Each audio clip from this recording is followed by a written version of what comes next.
Hello बच्चों, तो आओ प्रश्न को देखते हैं। दो वृत्तों की परिधियों में 2:3 अनुपात है, तो इनके क्षेत्रफलों में अनुपात हमें ज्ञात करना है। तो दिए गए प्रश्न की मुख्य अवधारणा की बात करें तो बच्चों यहाँ पर हम देखेंगे वृत्त का क्षेत्रफल ज्ञात करने का सूत्र क्या होता है, तो पाई आर स्क्वायर, जहाँ पर बच्चों आर क्या है, तो वृत्त की त्रिज्या है। तो इस मुख्य अवधारणा की सहायता से हम दिए गए प्रश्न को हल करेंगे।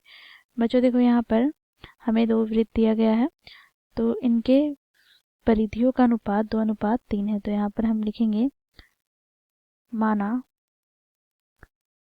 पहला वृत्त की परिधि C1 तथा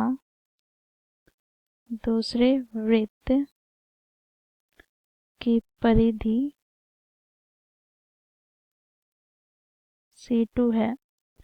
तो इस प्रकार बच्चों देखो, C1/C2 हमें प्राप्त क्या है, तो 2/3। ठीक है। अब बच्चों देखो, यहाँ पर परिधि ज्ञात करने का सूत्र क्या होता है, तो परिधि ज्ञात करने का सूत्र होता है बच्चों देखो, वृत्त की परिधि बराबर होता है 2 गुनी पाई आर।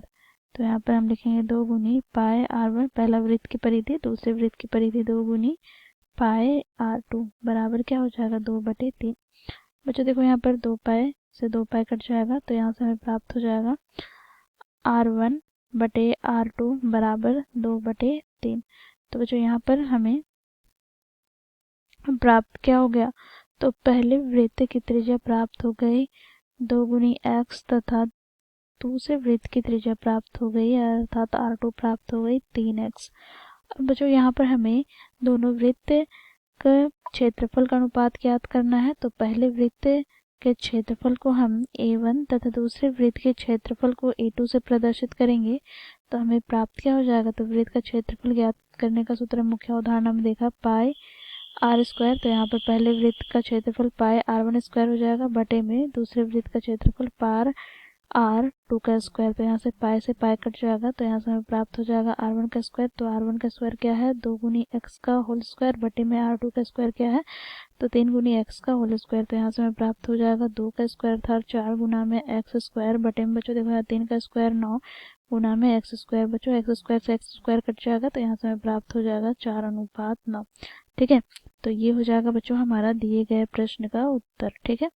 तो इस प्रकार मुख्य अवधारणा की सहायता से दिए गए प्रश्न को हल करते हैं। आशा करती हूँ आप लोगों को यह प्रश्न समझ में आया होगा। धन्यवाद।